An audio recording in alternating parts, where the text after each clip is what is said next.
Kalian tahu nggak apa yang terjadi tahun sekitar awal 2000-an gitu?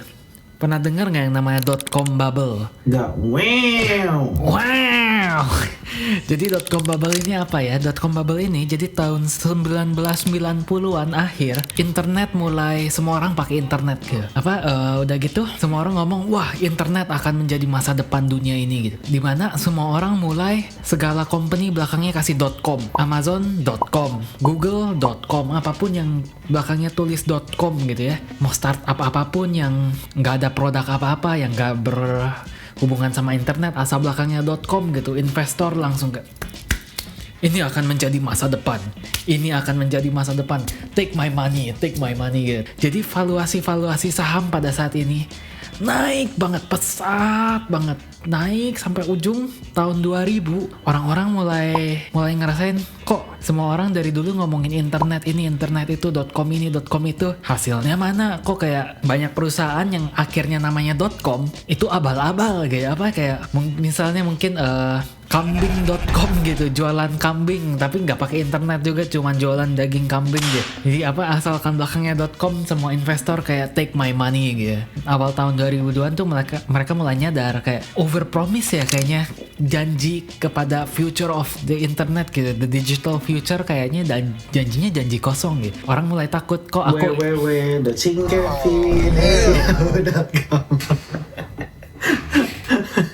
Masa kamu gak inget sih? Ya inget, tapi ya pokoknya jadi akhir tahun 2000-an orang-orang mulai nyadar kayaknya overhype deh. Kayaknya apapun yang aku kasih duitnya, aku kasih kambing.com 10 miliar, kok 100 juta aja nggak balik. Udah jual saham aku. Oke, dijual, semua orang mulai jual sahamnya.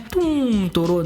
Wow, jeblok. Itu kita sebut .com bubble crash, dimana harga saham kalau kita lihat chartnya, silahkan Alto bisa kirim, 1990 naik sampai 2000, begitu nyampe 2000 boom, turun banget sampai 2002. Kenapa itu bisa terjadi? www.cingkevin@yahoo.com, gara-gara itu. Sampai sekarang masih lucu. Kenapa itu bisa? www.cingkevin@yahoo.com. Mau bikin podcast gak? Mau nyanyi www.cingkevin. Nah, kenapa itu bisa terjadi? Karena orang-orang tuh membeli janji akan internet, janji akan masa depan dari internet, yang kenyataannya kebanyakan company yang belakangnya .com ini abal-abal, bahkan nggak ada internetnya sama sekali. Terdengar sangat sama nggak sama apa yang terjadi pada AI hari ini gitu. Semua company, dulu waktu aku ingat aku baru lulus kuliah gitu, Samsung Galaxy AI keluar gitu. Wah, revolutionary segala, padahal itu kan software update juga bisa gitu, tapi cuman bahkan kadang perusahaan-perusahaan yang nggak ada AI-nya juga nganggep belakangnya tulisan nama perusahaan AI gitu, kambing.ai gitu kan, keren. Kambing.ai gitu ya. Terus investor pada berbondong-bondong mau ngasih duit ke kambing.ai, padahal isinya ada AI-nya nggak, cuma jualan kambing gitu. Bahkan kambing cuma di internet kan bukan .com, ini .ai gitu ya, kambing.ai. Nah, bahkan dulu waktu aku mau mulai cari kerjaan, aku lulus kuliah, kerjaan susah banget ya di bidang teknologi. Aku sekarang kerja sebagai AI engineer, dan profesor aku waktu aku lagi cari kerjaan, aku nanya gitu, kok kerjaan susah banget di bidang AI gitu ya, bukannya AI lagi wah-wahnya. Dia bilang kayaknya lebih gampang buat cari funding buat startup AI sekarang dibanding cari kerjaan di bidang AI gitu. Sekarang apa yang terjadi pada AI ini sangat mirip. Kalau kalian lihat harga S&P 500 akhir-akhir ini, tahun-tahun ini, naik terus gitu. Sampai kapan? Apakah S&P 500 ini dan saham-saham Amerika dan saham-saham besar sekarang akan jatuh dan rontok? Karena orang-orang mulai tahu, orang-orang mulai nyadar kalau AI ini hanya sebuah janji yang tidak sekeren yang mereka pikirkan gitu ya. Jadi nama saya Raymond Harrison, saya sekarang kerja sebagai AI engineer di Singapura, sudah tinggal di Singapura selama 10 tahun ke belakang. Aku adalah William Harrison, aku adalah seorang business development manager di Australia dan sudah di Australia selama 10 tahun lebih. Ayo kita grab minum kalian, kopi kalian, wine kalian, apapun itu, dan kita ngobrol santai tentang AI bubble. Apakah AI ini akan menjadi bubble seperti pada zaman 2000-an itu, seperti pada zaman .com bubble pecah, atau apakah AI akan terus berjalan dan terus maju? Bakal www.cingkevin@yahoo.ai. Ya, terserahlah.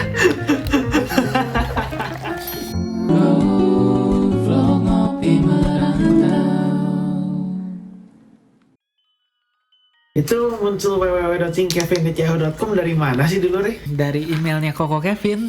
Dulu Email ada www-nya. enggak ada, kita yang tambahin aja. Itu emailnya Kevin atau emang apa sih? Emailnya anti cing-cing sama Koko Kevin dulu. Gak penting. Jadi, kalau AI yang sekarang kita hype ini, semuanya hanya fluff, semuanya hanya haze, semuanya hanya kabut yang kita bahkan gak tahu AI itu apa. Tapi kita invest terus ke AI karena kita percaya kepada masa depan AI, padahal AI nggak sekeren yang dijanjikan. Apakah stock market sekarang kalau kita lihat S&P 500 gitu ya, top 500 company terbesar di Amerika Serikat, mereka semua isinya AI stock. Dan sekarang semua orang berbondong-bondong beli S&P 500 gitu. Kalau AI sampai jatuh value-nya karena orang-orang mulai nyadar kalau ini bukan apa-apa, triliunan dolar kayaknya bisa dihapus dari permukaan bumi ini gitu. Tiba-tiba hilang dalam satu malam sekejap. Cinta satu malam, oh indahnya. Ya, menurut kamu gimana? Kurang lucu sih, lebih lucu www. Karena Koko udah bilang www apalah itu 3 kali, mending subscribe dulu. Kamu kan Expected. Kamu kan investor ya, kamu tahu pergerakan stock market dan lain-lain gitu ya. Kalau kamu lihat price to earning ratio-nya Magnificent Seven aja sekarang gitu, menurut kamu overvalued nggak sih? Overvalued tuh harganya tuh terlalu tinggi, seharusnya nggak setinggi itu, tapi orang-orang tuh beli di harga yang setinggi itu karena mereka bukan beli untuk company-nya pada saat ini, tapi mereka percaya masa depannya akan grow lebih besar karena dijanjikan dengan janji-janji bunga AI. Menurut kamu gimana? Jadi price to P/E ratio itu tuh bisa dijelasin. P/E ratio itu tuh rasio di mana harga saham dibanding earning sebuah perusahaan. Jadi kayak company-nya earning-nya berapa, harga dari sahamnya tersebut itu tuh berapa dibanding earning per share-nya itu berapa. Jadi contoh kamu punya satu lapis pizza. Satu lapis pizza ini tuh bisa bikin analoginya gimana ya? Biasa harga $10 tuh udah bisa bikin orang kenyang. Satu pizza harganya $10, cuman level kekenyangannya ya nggak sampai bener-bener kenyang gitu loh. Jadi kalau misalnya harga dalam sebuah pizza itu tuh lebih tinggi dibanding earningnya yang dia dapat, ya price to P/E ratio-nya berarti kegedean. Nah, itu dia. Itu P/E. pada hari ini tanggal 9 Desember 2025, harga stok Tesla itu di 440 USD. Oke, itu satu stok Tesla ya.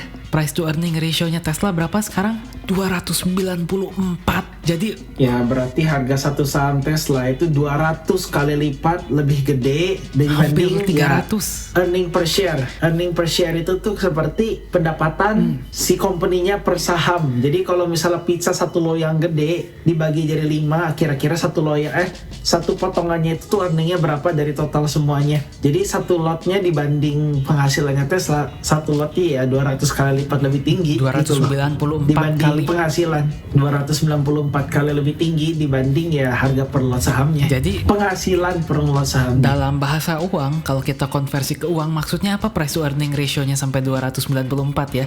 Artinya kita kalau beli satu saham Tesla $294, kita dapat apa? Tesla menghasilkan uang sejumlah $1. Betul kan? Kenapa? Jadi kalau misalnya kita beli satu saham, kalau kita beli saham Tesla seharga $294, Tesla hanya menghasilkan uang $1. Untuk $1 yang Tesla hasilkan dari perusahaan mereka, profitnya, kita bayar $294. Untuk satu lot saham, benar sih. Nah, makanya price to earning ratio-nya sampai 294, hampir 300 kali lipat. Terus penghasilan dari sahamnya itu tuh bukan berdasarkan bukan penghasilan kayak sahamnya naik harganya nambah penghasilannya buat kamu, bukan. Maksudnya dalam artian penghasilan itu tuh penghasilan dari perusahaan. Contoh Koko punya toko baju Koko omsetnya per hari itu tuh ya hitung per tahun lah. Omset per tahunnya tuh 100 juta. 100 juta Koko punya berapa lot saham? Let's say Koko punya 100 lot saham. 100 juta bagi 100 berapa, Ray? 1 juta. Berarti earning satu lot sahamnya itu tuh 1 juta. Kan kita punya 100 lot, berarti satu loyang itu satu company-nya dibagi 100 ya 1 juta. yang penghasilannya 100 juta. Berarti harga dalam satu saham itu berapa? Harga satu sahamnya, kalau misalnya price to earningnya 1, rasionya 1:1, ya berarti harga sahamnya satu lot itu 1 juta, terus penghasilan dari company itu per lot sahamnya 1 juta, itu price to P/E ratio-nya 1. Kalau misalnya P/E ratio-nya tinggi, ya berarti harganya 2 juta satu lot yang saham, cuman dia cuma ngasilin per tahun tuh 1 juta gitu loh. Kenapa price to earning ratio-nya bisa setinggi ini? Karena mereka bukan membeli saham ini untuk value-nya pada saat ini, tapi mereka percaya kalau saham ini ke depannya akan maju banget karena sekarang Tesla ada di forefront of AI gitu.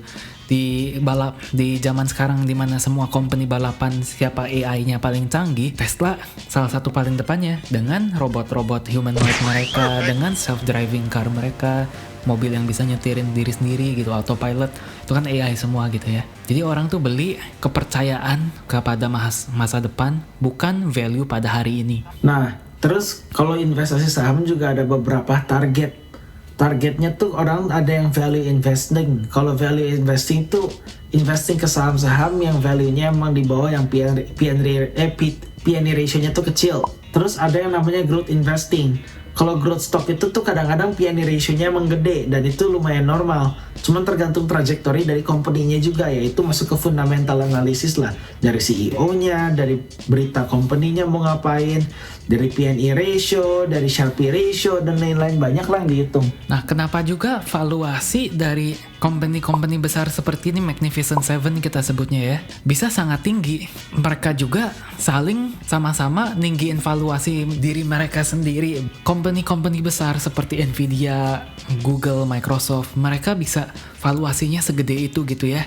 Mereka bukan cuman dari janji masa depan juga, beberapa dari mereka manipulasikan value mereka sendiri dengan cara apa? Dengan cara invest sesama company gitu. Jadi kemarin ini jadi duit diputar-putar, jadi kesannya kayak wah valuasinya naik terus. Contoh misalnya ya kayak Microsoft investasi di Nvidia karena menurut Microsoft butuh chipnya Nvidia gitu ya. Oke, Microsoft kasih duit ke Nvidia, terus Nvidia pakai duit ini buat apa? Buat dukung perkembangan AI buat Microsoft lagi. Jadi Microsoft kasih duit ke Nvidia wah valuasinya naik. Dan gitu duitnya dikasih ke Nvidia invest balik ke Microsoft valuasinya naik terus. Jadi duitnya putar, valuasi mereka naik, tapi hasilnya apa?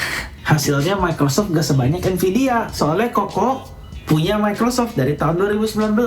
Cuman Koko nggak punya Nvidia, Koko ketinggalan. Nvidia-nya Koko ada di mana? Ada di ETF. Cuman Microsoft juga, Koko ya dapat kecipratan hasilnya. Gara-gara naik AI. Koko tahu naik berapa Microsoft? Ya, Ri juga naik banyak. Tahun ini apa? Tahu nggak berapa? Tahu. Coba kamu naik berapa? Pokoknya tahun ini total investasi Ri udah naik 60% aja. Enggak, Microsoft-nya berapa? Kamu Microsoft berapa? Coba Ri cek. Oh, Ri nggak beli Microsoft. Koko kalau nggak salah terakhir tuh 400%. 400%? Beneran 400%. Cuman Nvidia kan lebih ya. Nih, tahun ini aku beli Tesla udah naik 87%, Nvidia udah naik 72%, Google udah naik 100%, total rata-rata tahun ini doang ya. Itu kamu benar-benar belinya saham per lot biasa, langsung pakai IKBR. Enggak pakai Mumu. Platform investasi. Gak disponsor ya. Udah research terus kayak gini buang waktu. Enggak, Koko lagi masukin password di Toro. Gak disponsor. Oke, bagi yang penasaran, gue gak ketemu emailnya, ntar bisa screenshot sendiri. Nanti kalau misalnya Koko ketemu nih, dicantumin berapa nih naiknya Microsoft sampai sekarang, kayaknya Koko masih hold. Nih, ada di sini nih Microsoft. Nah, kita bisa untung dari saham sebanyak ini tuh kenapa? Karena saham AI itu naik terus gitu. Tapi naiknya apakah ini sustainable, apakah ini naik yang sehat? Menurut aku ya, saya sangat percaya dengan teori AI bubble. Kayaknya suatu saat bentar lagi ya itu bakal anjlok, market correction besar-besaran. Orang mulai ngerti ternyata AI itu kita investasi pada halu gitu dari dulu tuh. Dan kalau ini terjadi, apa yang terjadi di tahun 2000-an terjadi lagi. Dan mungkin skalanya akan lebih besar daripada .com bubble crash gitu. Kalau misalnya AI bubble beneran pecah seperti .com bubble dulu, apa yang terjadi? Harga saham bakal turun banget. Investor yang sebelumnya membeli saham dengan harga tinggi bisa menghadapi kerugian yang sangat besar ya.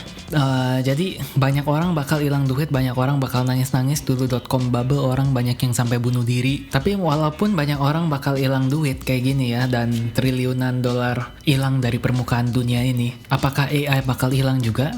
Enggak. AI sebagai teknologi, ini teknologi yang sangat bagus. Semua dari kita pasti penonton-penonton dari sini semua bisa ngomong gitu ya. ChatGPT sangat bisa membantu dan ini revolusioner.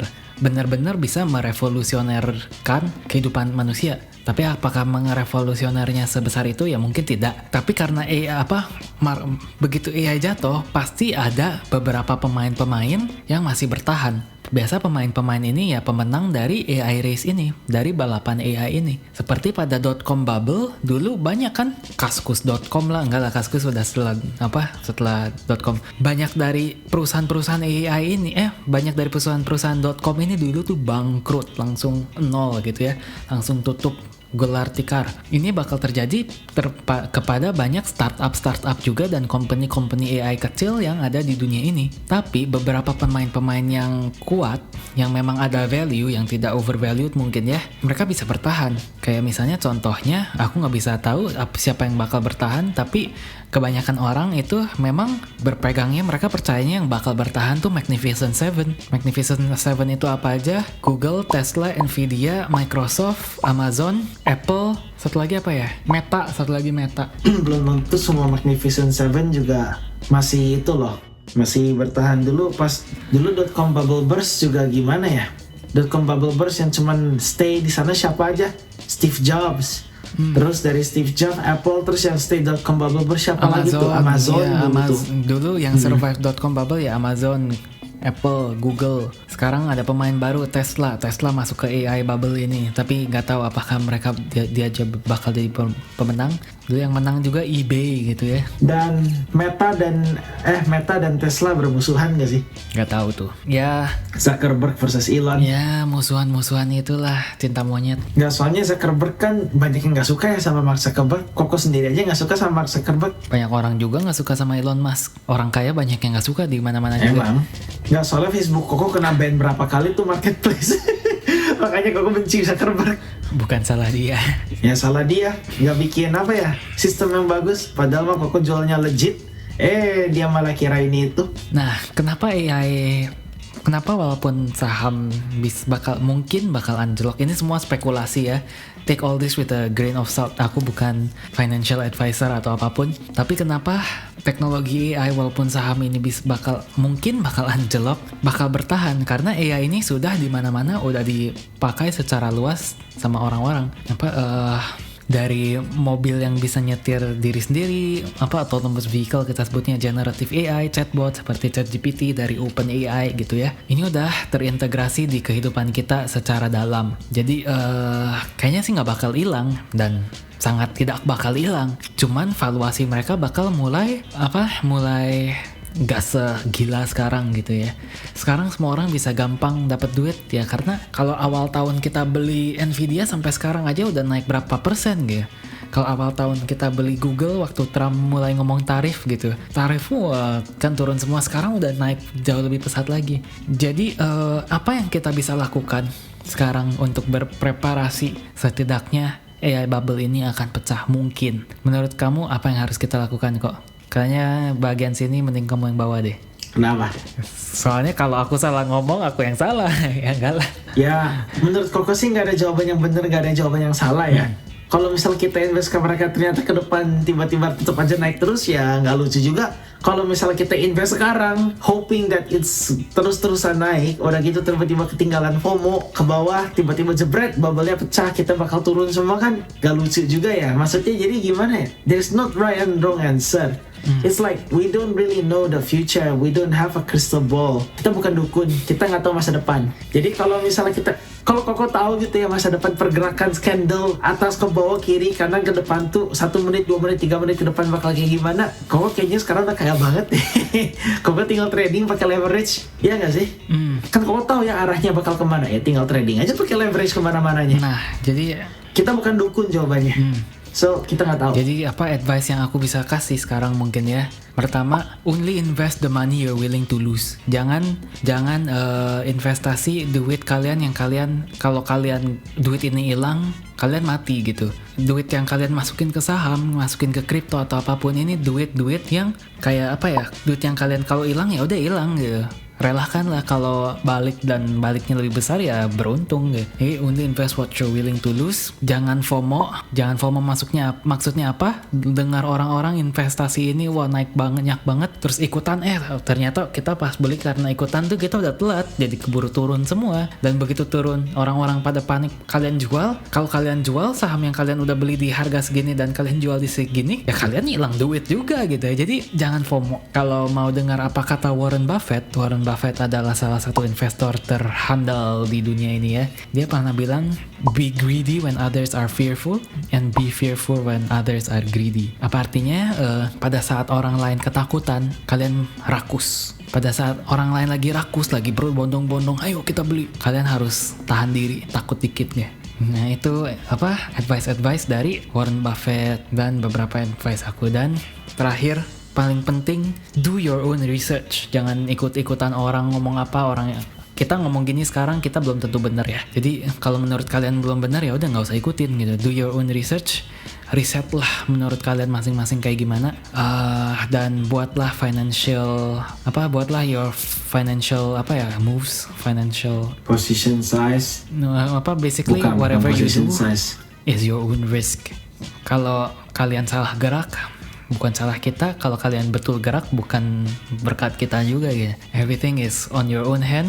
Manipulasi uang kalian dengan baik secara research dan riset masing-masing. So bukannya kita nggak mau sharing juga apa yang kita lakuin loh ya. Koko, I don't mind sharing what I do right now gitu yang Koko kerjain sekarang. Jujur Koko exposure ke tech udah lumayan banyak. Koko dengan modal berapa udah naik ya berpuluh-puluh sampai beratus-ratus% untuk saham-saham US stock terutama yang tech.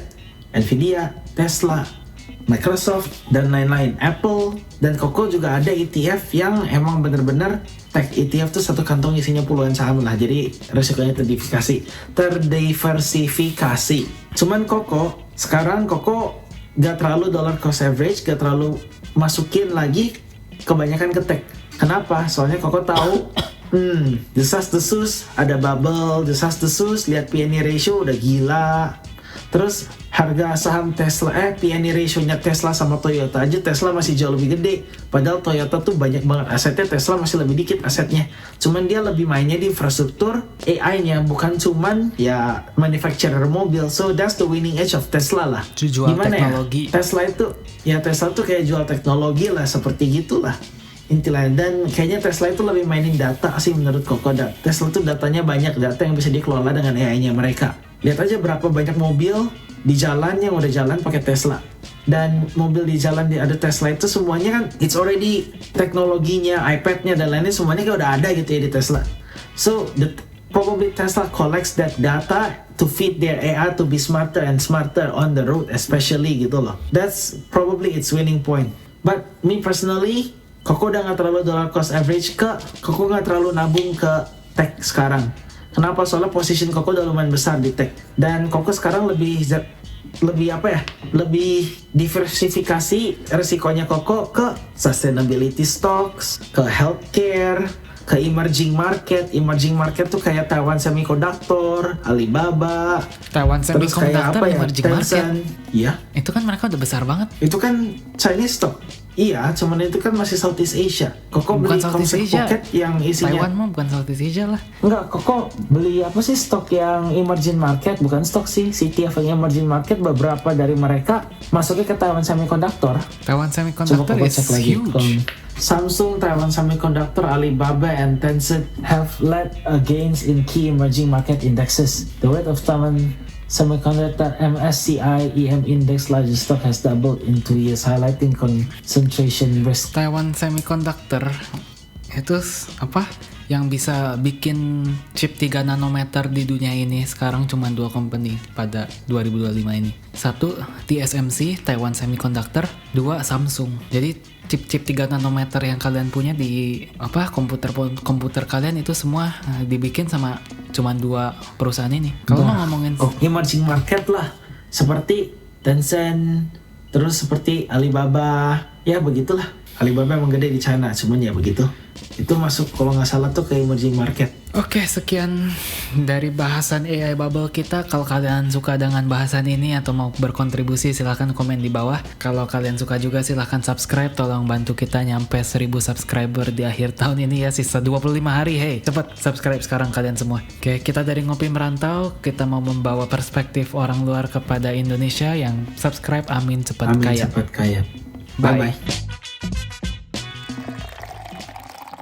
Hey, jangan skip dulu video ini. Percaya nggak kalian kalau aku bisa bikin kartu ini melayang ya? Kalau aku bisa, kalian harus janji subscribe ke channel-channel kami dan tonton video kami yang lainnya ya. Ayo kita lihat. Hey, melayang beneran ini. Sesuai janji.